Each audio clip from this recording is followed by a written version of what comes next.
Olá pessoal, meu nome é Heriberto Pedroso e hoje eu quero mostrar um livro muito interessante sobre gambiarras.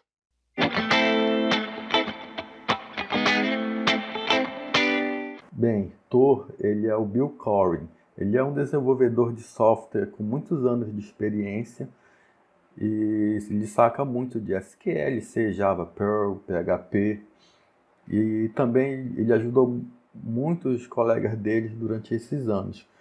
Ele participou ativamente de fóruns, listas de discussões.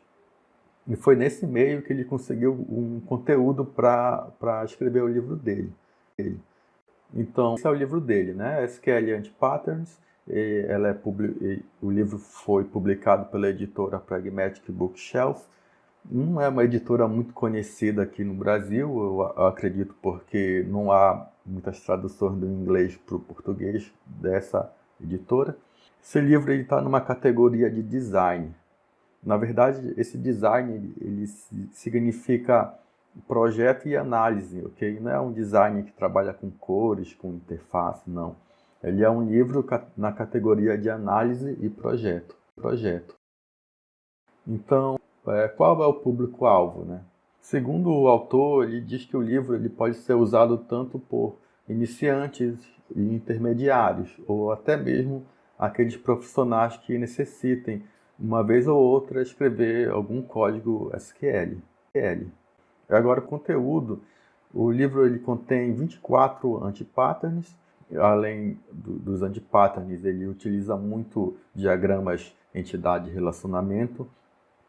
Há bastante SQL, né? E esses SQL eles podem ser podem ser baixados.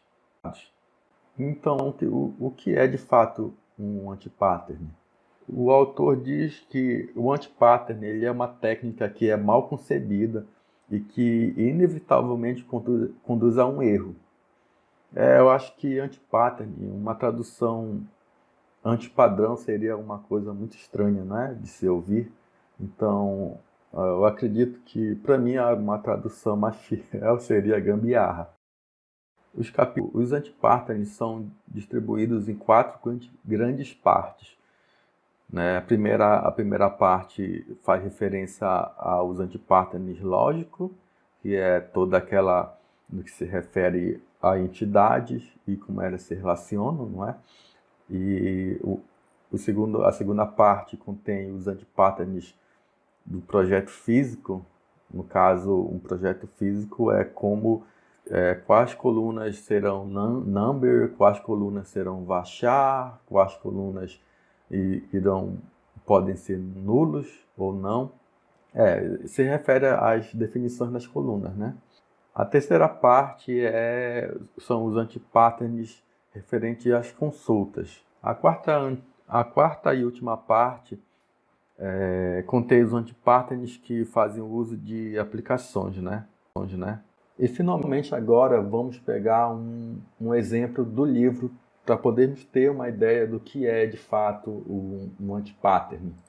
Bem, agora eu peguei o primeiro antipattern que é mostrado no livro, é o jaywalking. Jaywalking é uma expressão que quer dizer atravessar fora da faixa. É um mau hábito, certo? E eu vou usar aqui a mesma ordem que cada antipattern é apresentado. Falar da tarefa, do antipattern, como reconhecer, quando usar e a solução. Bem, para falar da tarefa, eu tenho que contar uma pequena história. Imagine que você é um desenvolvedor de software e trabalha numa empresa que produz vários softwares. No caso, ele quer dizer aqui vários produtos. E você é responsável pelo sistema dessa empresa. E um certo dia o seu chefe diz que agora ele necessita que cada produto tenha mais de um usuário responsável. Esse usuário responsável ele é a pessoa que vai responder pelos prováveis bugs que podem ocorrer dentro daquele produto, né? Dentro daquele software. E o seu chefe diz que no momento só há o sistema permite que tenha somente um usuário responsável por produto.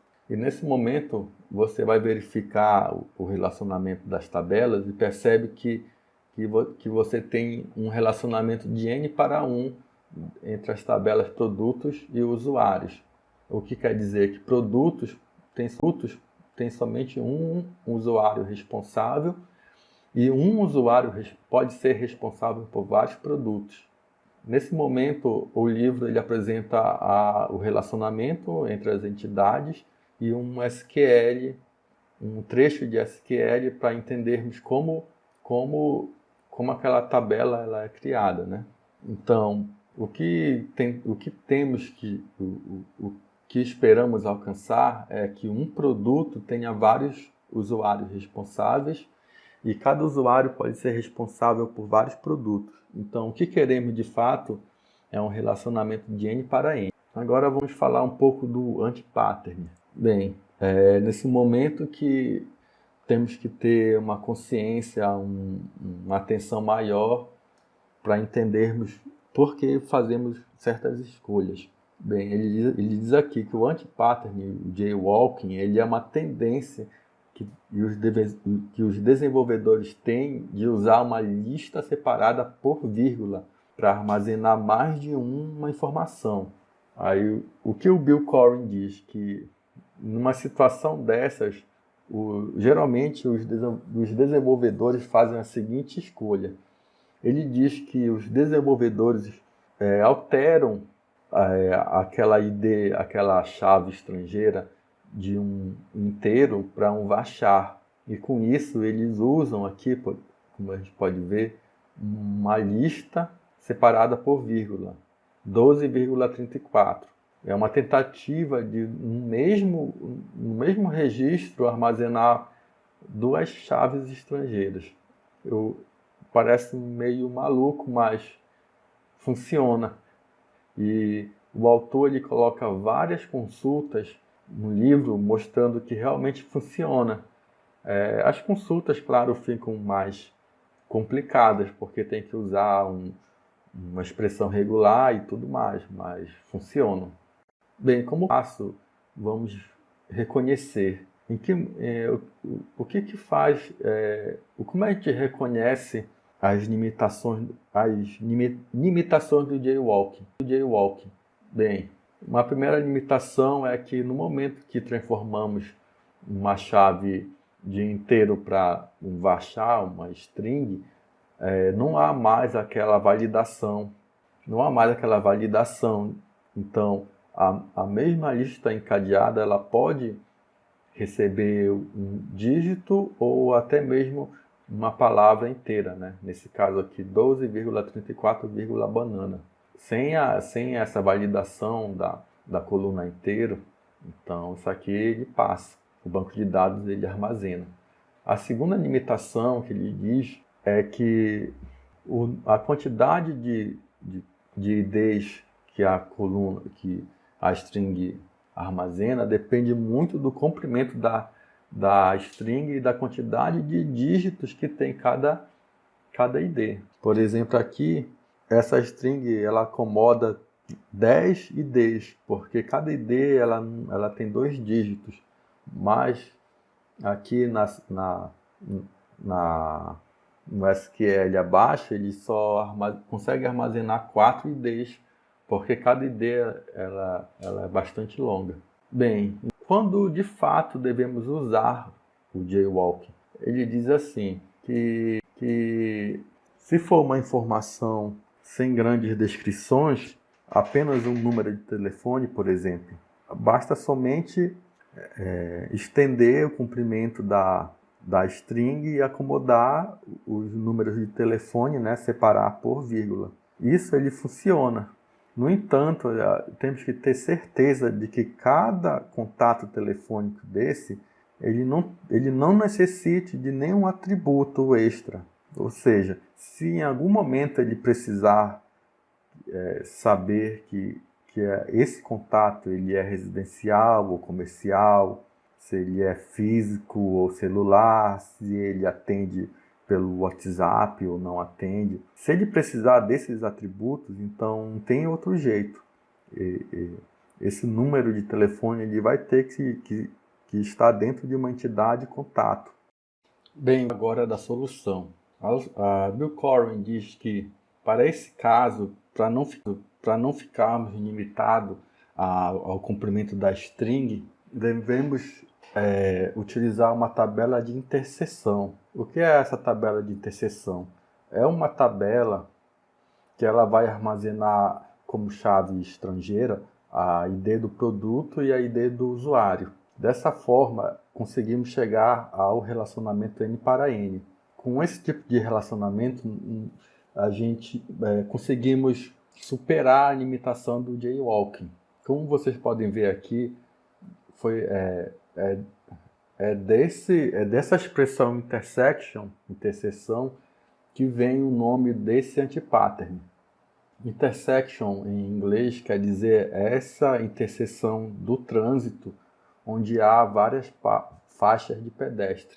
Então, ele quer fazer, o Bill Corwin tenta fazer uma metáfora. Ele diz que para conseguirmos um relacionamento N para N, devemos que utilizar, para chegar até o usuário, produtos têm que utilizar uma tabela de interseção, que faz referência a algo como uma faixa de pedestre. Agora um pouco da minha opinião. Bem, eu achei o livro com uma leitura muito longa e é muito densa. Também por estar em inglês, ele requer que façamos várias vezes uma releitura.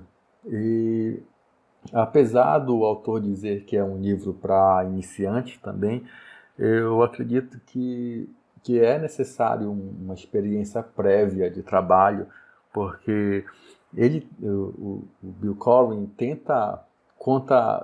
há bastante contação de história que ele através dessas histórias, ele tenta passar o que é a motivação de uma escolha, porque o que nos leva a errar naquela técnica. E um iniciante, com certeza, ele não vai entender isso na primeira vez que lê. E realmente, quando a gente não entende o motivo daquela técnica, a leitura ela se torna enfadonha, de fato, né? E, como eu tinha dito antes, ele é um livro para melhorar a análise e o projeto.